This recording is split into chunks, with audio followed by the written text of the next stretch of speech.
আসসালামু আলাইকুম রহমতুল্লাহ বারাকাতু। এইচএসসি 2027 ব্যাচ অ্যান্ড আপনারা যারা উচ্চতর গণিতের স্টুডেন্ট মানে সায়েন্স নিয়েছেন এবং উচ্চতর গণিত নিয়েছেন, আপনাদেরকে উদ্দেশ্য করে কিন্তু আমি কনিক্স নামক অধ্যায়টা শুরু করছি। তো কনিক্স নামক অধ্যায়টার হচ্ছে আজকে 2 নম্বর ক্লাস। আজকের ক্লাস আমি পরাবৃত্ত সম্পর্কে যতটুকু অ্যাডভান্স আলোচনা করা যায় সবগুলো সূত্র দিব এবং চিত্রটা আজকে খুব সুন্দরভাবে বোঝানোর ট্রাই করব। আমি আগে চিত্রটা আমি আপনাদেরকে আঁকায় দেখাবো এবং হচ্ছে আমরা এটা বিস্তারিত খুব সুন্দরভাবে বোঝার চেষ্টা করব। এই চিত্রের আমি যে চিত্রটা আপনাদেরকে আজকে দেখাবো, এটা যদি আপনি সম্পূর্ণ বুঝতে পারেন, এই চিত্রটার আইডিয়া সম্পর্কে যদি আপনাদের পরিপূর্ণ একটা মানে এই চিত্রটা সম্পর্কে আপনাদের খুব সুন্দর একটা আইডিয়া থাকে, তাহলে আপনি অনেক সহজেই সবকিছু অ্যান্সার করতে পারবেন। কনেক্সের অনেক সমস্যা আপনি অনেক জটিল সমস্যা আপনি অনেক সহজেই সমাধান করতে পারবেন।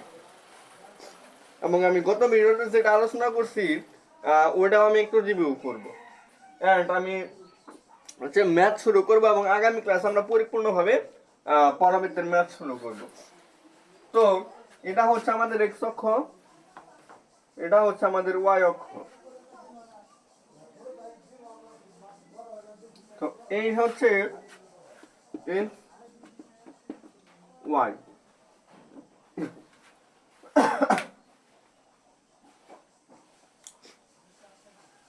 তো একটা পরাবৃত্ত আমি আর্ট করলাম।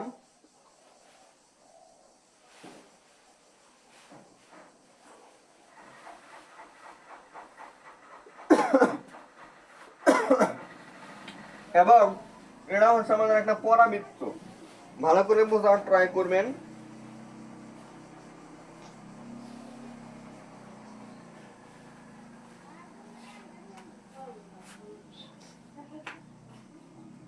আমি এখানে একটা রেখা টানলাম, এখানে একটা রেখা টানলাম।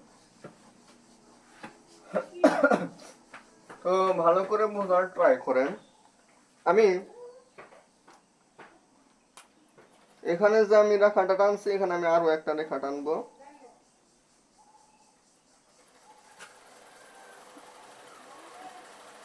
খুব সুন্দর করে বোঝার ট্রাই করবেন, তাহলে হয়ে যাবে। এটা হচ্ছে আমাদের অক্ষ। এই এক্স অক্ষ এবং ওয়াই অক্ষের একটা মূল বিন্দু হচ্ছে মানে মূল বিন্দু, মানে যে বিন্দুতে মানে একটা পরাবৃত্ত মানে যে বিন্দুতে গিয়ে হচ্ছে ছেদ করতেছে, এটা হচ্ছে শীর্ষবিন্দু। এই শীর্ষবিন্দুকে আমাদের এ দ্বারা প্রকাশ করা হচ্ছে। এটা হচ্ছে আমাদের শীর্ষবিন্দু। মানে আমরা পরাবৃত্তের যে সূত্রগুলো দিব, কোন সূত্রটার মানে কি বোঝাচ্ছে, সেটাই আমি আজকে আলোচনা করব।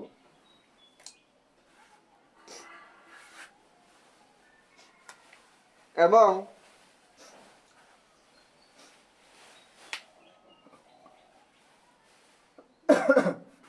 এটা হচ্ছে আমাদের নিয়ামক রেখা।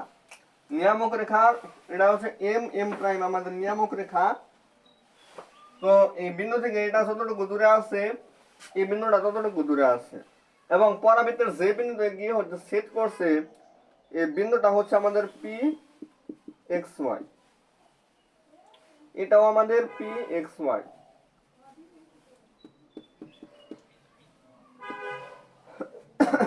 এই বিন্দুটা হচ্ছে আমাদের জেড।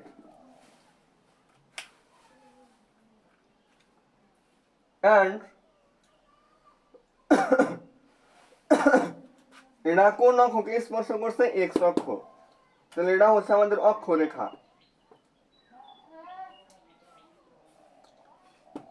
আর এটার অক্ষ রেখার উপর লম্ব, এটা হচ্ছে আমাদের নিয়ামক রেখা। নিয়ামক রেখার আরেক নাম হচ্ছে দ্বিকাক্ষ রেখা। দ্বিকাক্ষ রেখা। আর এটা হচ্ছে আমাদের উপকেন্দ্র। উপকেন্দ্রের আরেক নাম হচ্ছে ফোকাস। বোঝার চেষ্টা করেন।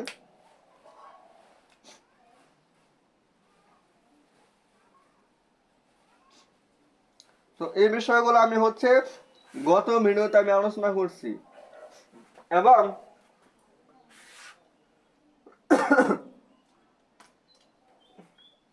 উপকেন্দ্র, উপকেন্দ্র আছে এটা, এই পরাবৃত্তটা হচ্ছে এক্স অক্ষ বরাবর। তাহলে এটা হচ্ছে আমাদের এক্স অক্ষ, হচ্ছে এটা পরাবৃত্তের মূল অক্ষ যেটা সেটা হচ্ছে এক্স অক্ষ। আচ্ছা, এই যে রেখাটা, এই রেখাটা কিন্তু আমাদের এক্স অক্ষের উপর লম্ব, মানে এটা হচ্ছে উপকেন্দ্র, উপকেন্দ্রের উপর লম্ব, মানে উপকেন্দ্রিক লম্ব। তো এই বিন্দু থেকে এই বিন্দুর যে দূরত্বটা, সেই দূরত্বটাকে বলা হয় উপকেন্দ্রিক লম্বের দৈর্ঘ্য। মানে এখানে যে বিন্দুটা আছে এবং এখানে যে বিন্দুটা আছে, এই দুটা বিন্দুর মধ্যবর্তী যে দূরত্বটা, এটা হচ্ছে উপকেন্দ্রিক লম্বের দৈর্ঘ্য বা উপকেন্দ্রিক লম্ব বা নাভিলম্ব। উপকেন্দ্রিক লম্ব বা নাভিলম্ব। দেখি আর আমাদের কি কি আছে।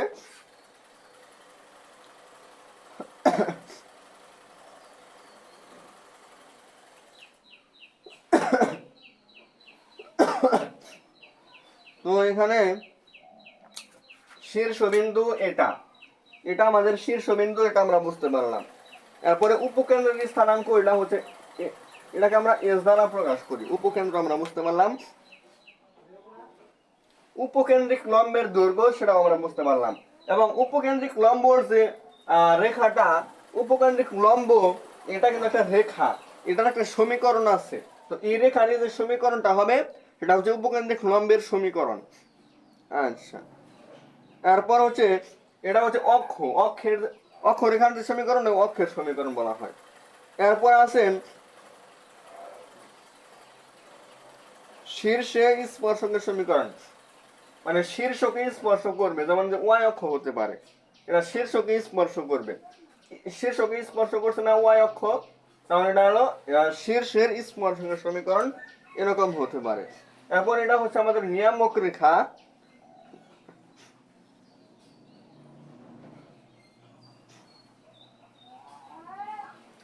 আর এখানে যেমন দুইটা বিন্দু আছে, এটা হচ্ছে ধনাত্মক আর এটা হচ্ছে ঋণাত্মক।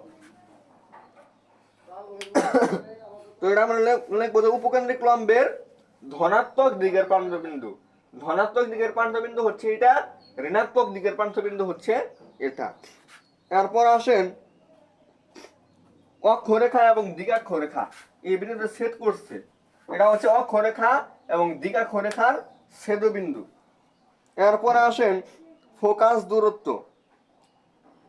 ফোকাস মানে এই বিন্দু থেকে ফোকাসটা কতটুকু দূরে আসছে, মানে এটা হচ্ছে ফোকাস।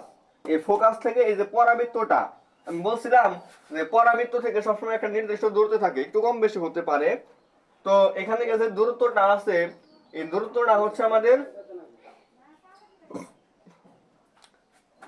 ফোকাস দূরত্ব। উপকেন্দ্র হচ্ছে এটা এবং শীর্ষবিন্দু হচ্ছে এটা, এই দুটার দূরত্বকে আমরা এ দ্বারা প্রকাশ করি। এই দুটার দূরত্বকে আমরা কি দ্বারা প্রকাশ করি? এ। এ বলতে কি বোঝায় সেটা কিন্তু আমাদের বোঝাই দিলাম। মানে এ বলতে কি বোঝায়, আমরা পরাবৃত্তের সমীকরণ জানি x স্কয়ার ইকুয়াল 4ay, আর একটা জানি হচ্ছে y স্কয়ার ইকুয়াল 4ax। তো এখানে এ বলতে কাকে বোঝায়? এ বলতে শীর্ষবিন্দু থেকে আমাদের যে দূরত্বটা বা হচ্ছে অক্ষরেখা এবং নিয়ামক রেখা ছেদবিন্দু থেকে শীর্ষবিন্দুর যে দূরত্বটা, এটাকে আমরা এ দ্বারা প্রকাশ করব।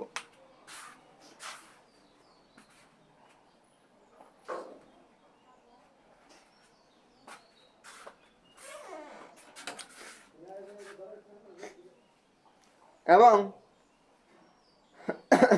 এটা হচ্ছে নিয়ামকের পাদবিন্দু।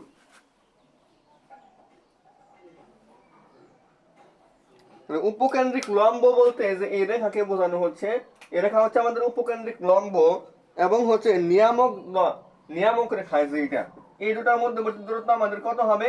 এটা এ আর এটা এ, তাহলে কত এ হলো 2।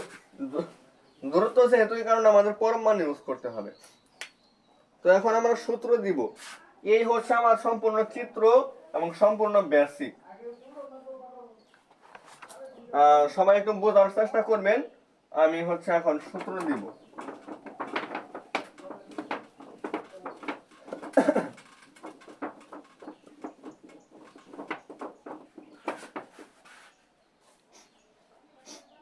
গত ভিডিওতে আমি কিছু সূত্র দিয়েছিলাম, তো এগুলা সহ আমি এখন রিপিট করব, সবগুলো দিব। তাহলে প্রথমে বলছি শীর্ষবিন্দু।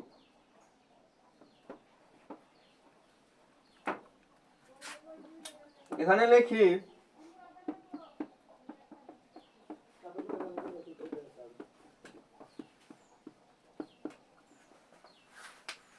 এখানে কোন চলকের পাওয়ার 1? ওয়াই চলক। তার মানে এটা ওয়াই অক্ষের, মানে শীর্ষবিন্দুটা ওয়াই অক্ষের মধ্যে হবে। মানে ওয়াই অক্ষ, এটার অক্ষরেখা হচ্ছে ওয়াই অক্ষ। এটার অক্ষরেখা কি? ওয়াই অক্ষ, কারণ ওয়াই এর পাওয়ার 1। এটার অক্ষরেখা হচ্ছে এক্স, কারণ এক্স এর পাওয়ার 1। শীর্ষবিন্দু দুইটার ক্ষেত্রে মনে রাখবেন মূল বিন্দু। শীর্ষবিন্দু, পরাবৃত্তের শীর্ষবিন্দু মানে মূল বিন্দু। পরাবৃত্তের শীর্ষবিন্দু মানে মূল বিন্দুকে বোঝানো হয়। পরাবৃত্তের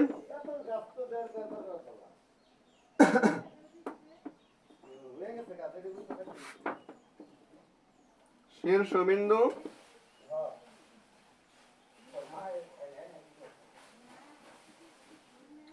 শীর্ষবিন্দু সমান মূল বিন্দু, এই কথাটা মনে রাখবে।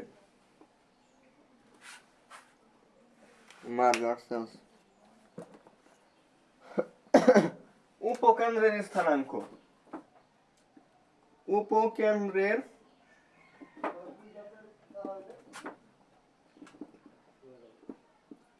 স্থানাঙ্ক, এটা ওয়াই অক্ষ না, ওয়াই অক্ষের উপর অবস্থিত হলে এক্স কত হয়? 0, মানে 0,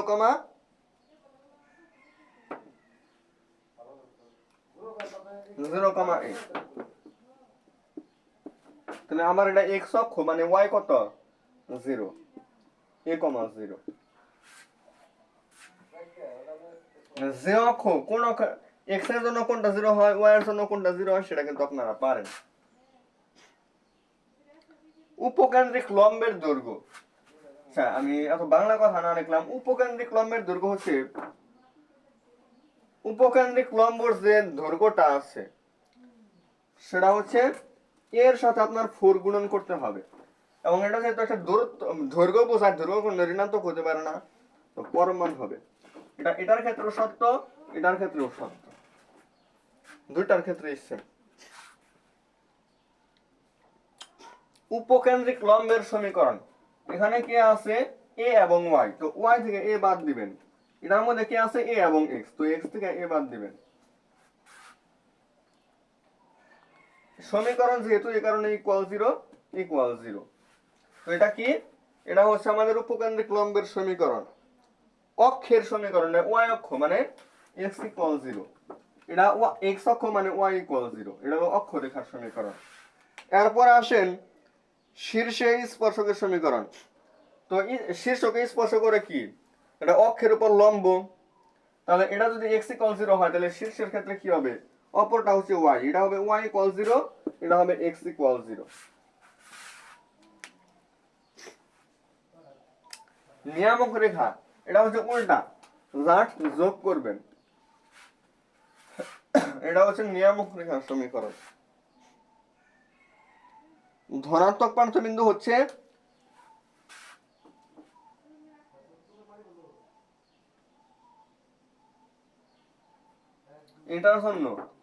এটার জন্য হবে হচ্ছে a,2a, এটা হবে 2a,a। তো এরকম সূত্রগুলো আমাদের মাথায় রাখতে হবে। আর ঋণাত্মকের ক্ষেত্রে শুধু 2a যেখানে আছে ওটার আগে শুধু ঋণাত্মক সাইন হবে।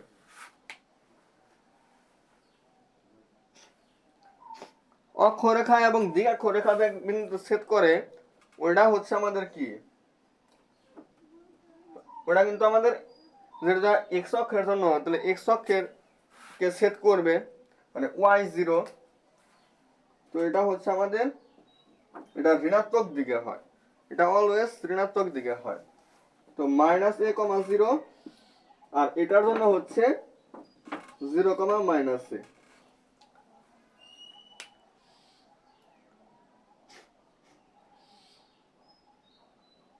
ফোকাস দূরত্ব বলতে এটুকুকে বোঝায়। এটা হচ্ছে ফোকাস দূরত্ব, খালি ইকুয়াল 0 দিবেন না। ফোকাস দূরত্ব আর উপকেন্দ্র এবং শীর্ষের দূরত্ব হচ্ছে এ, নিয়ামকের পাদবিন্দু আর ধনাত্মক প্রান্তবিন্দু, এগুলো বোঝানোর শেষ। এই হচ্ছে আমাদের সর্বমোট কয়টা সূত্র আছে এখানে, দাঁড়ান একটু বলি আপনাদের। এই পরাবৃত্তের জন্য সর্বমোট 14টা সূত্র আছে। এই 14টা সূত্র এইভাবে আপনাদের মুখস্থ করতে হবে। তো চিত্র বোঝাইছি, চিত্র দিয়ে আপনারা খুব সহজে মনে রাখতে পারবেন।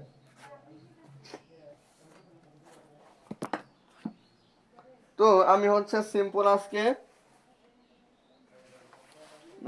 2 থেকে 3টা ম্যাচ করাবো এন্ড শেষ করব।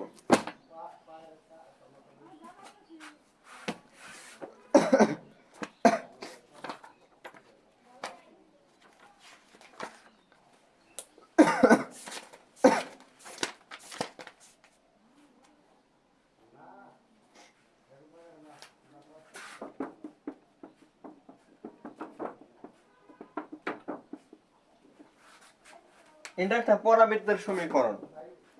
তো বলছে যে পরাবৃত্তটা, এই পরাবৃত্তের শীর্ষবিন্দু, উপকেন্দ্রের স্থানাঙ্ক, উপকেন্দ্রিক লম্বের দৈর্ঘ্য এবং নিয়ামক রেখার সমীকরণ নির্ণয় করো। আমি বোঝাই আপনাদেরকে, আমি আস্তে আস্তে বুঝেন। তো আমাদের সমীকরণটা যে ফরম্যাটে দেওয়া থাকবে না কেন, এক্স এর পাওয়ার 2 আছে, এই কারণে এটা কোনটা আসবে, এক্স স্কোয়ার ইকুয়াল 4ay আসবে। কিভাবে বুঝলাম, কারণ এক্স এর পাওয়ার 2, এটার মধ্যে এক্স এর পাওয়ার 2। দেখেন আমি হচ্ছে x square plus 2 into x into 2 plus 2 square দিতে পারি, আর এখানে প্লাস 2y, আমি এখানে এক্সট্রা করে 2 স্কোয়ার আনছি, আমি 2 স্কোয়ার বাদ দিয়ে দিব, তাহলে দেখবেন যে সমান হয়েছে। তো এখানে আমাদের x প্লাস 2 হোল স্কোয়ার হয়, এটা হচ্ছে আমাদের 4 মাইনাস 2y। আমরা অলওয়েজ এখানে চলকের সামনে যে থাকবে ওইটা আমরা কমন নেব, 2 কমন নিলে হয় 2 মাইনাস y, এই 2 কে আবার 4 ইন্টু হাফ লেখা যায়, এটা হচ্ছে আমাদের a।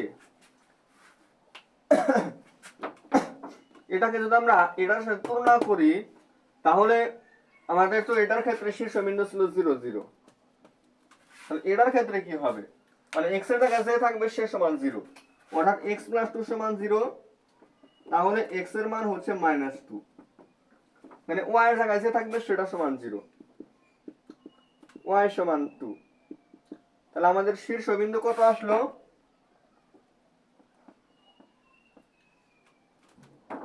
-2,2।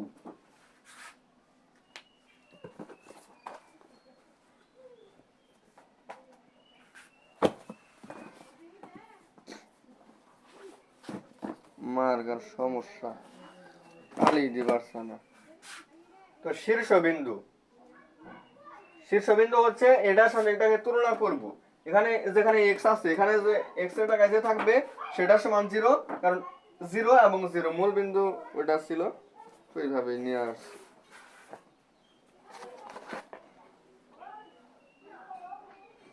এটা আমরা রিমুভ করব,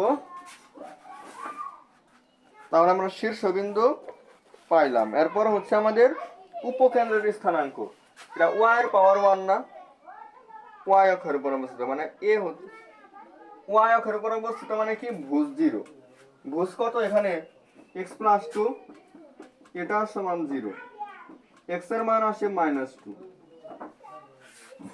আর এটা হচ্ছে আমাদের a বলতে y এর জায়গায় যে আছে সে সমান a, কারণ আমরা যে এটার মধ্যে শিখছিলাম হচ্ছে 0, a, তার মানে কি a বলতে y এর জায়গায় যে থাকবে তার সমান, এখানে a হচ্ছে half, y minus 2 minus y হচ্ছে আমাদের হাফের সমান, 2 মাইনাস হাফ হচ্ছে আমাদের y এর সমান, তো y আসে 4 থেকে 1 বাদ দিলে হয় 3/2। তাহলে আমাদের উপকেন্দ্র শীর্ষবিন্দু হচ্ছে a, উপকেন্দ্র হচ্ছে আমাদের s, এটা হচ্ছে -2,3/2। এরপর আমাদের কাছে উপকেন্দ্রিক লম্বের দৈর্ঘ্য 4a, a বলতে এখানে হাফ, তাহলে 4 ইন্টু হাফ, তাহলে আমার आंसर হয় এটা 2। এরপর হচ্ছে নিয়ামক রেখার সমীকরণ, মানে এই দুটার যোগফল, half plus y minus 2 minus y equal হচ্ছে 0। লসাগু নিলে হবে 1 + 4 - 2y = 0, তাহলে হচ্ছে 5 - 2y = 0, বা আমরা লিখতে পারি 2y - 5 = 0।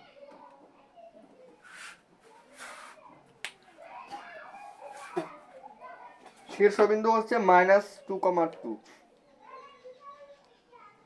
উপকেন্দ্র -2,3/2, উপকেন্দ্রের ক্লম্বের দৈর্ঘ্য 2 এবং এটা হচ্ছে 2y - 5। তো এই হচ্ছে আমাদের आंसर। আমরা আর একটা ম্যাথ করব এবং এর মাধ্যমে আমরা ক্লাস শেষ করব।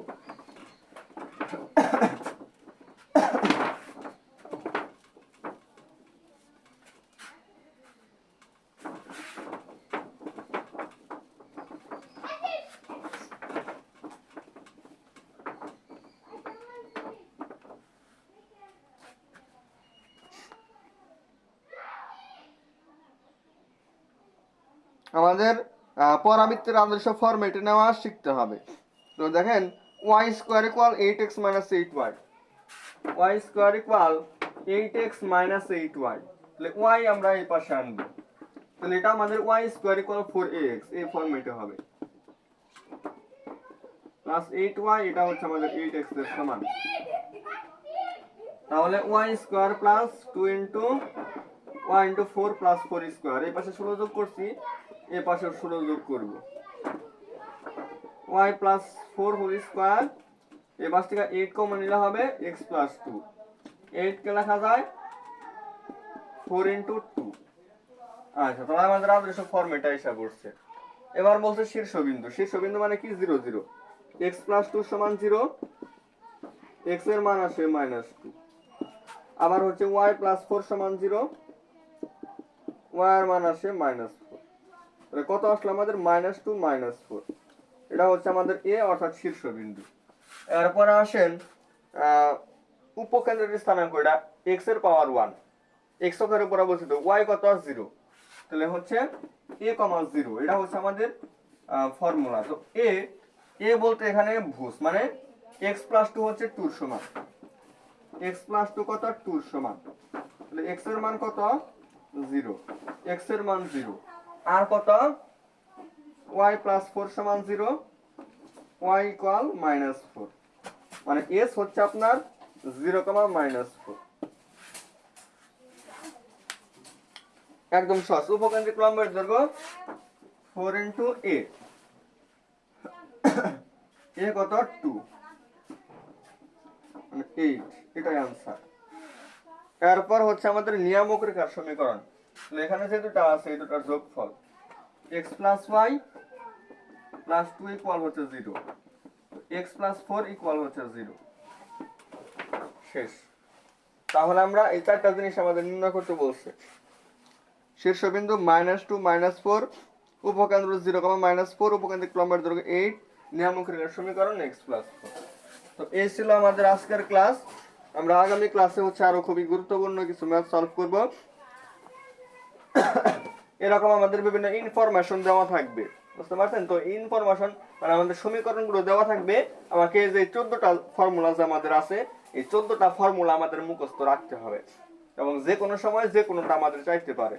শীর্ষবিন্দু, উপকেন্দ্রিক লম্বের দৈর্ঘ্য, উপকেন্দ্র, এরকম যা আছে এগুলো আমাদের চাইতে পারে। তো সমীকরণ থেকে আমাদের এগুলা আগে হচ্ছে আদর্শ ফরম্যাটে নিতে হবে, এবার এটার সাথে তুলনা করে যার সূত্র অ্যাপ্লাই করে আমাদের মানগুলো বের করতে হবে। এটা হচ্ছে একটা ফরম্যাট। আর একটা জিনিস আসবে, সেটা হচ্ছে এরকম বিভিন্ন ইয়ে দেওয়া থাকবে যে শীর্ষবিন্দু, উপকেন্দ্র এগুলাই দেওয়া আছে, সমীকরণ নির্ণয় করতে হবে, এরকম জিনিসগুলো আমরা শিখবো। তো আজকের ক্লাসটি আমাদের এই পর্যন্ত থাকবে। ক্লাসটি আসলে আপনাদের কেমন লাগতেছে, কনিক্স আসলে আপনারা বুঝতে পারতেছেন কিনা অবশ্যই কমেন্ট করে জানাবেন। তো আজকের ক্লাসটি আমাদের এই পর্যন্ত থাকবে। আসসালামু আলাইকুম ওয়া রাহমাতুল্লাহি ওয়া বারাকাতুহু।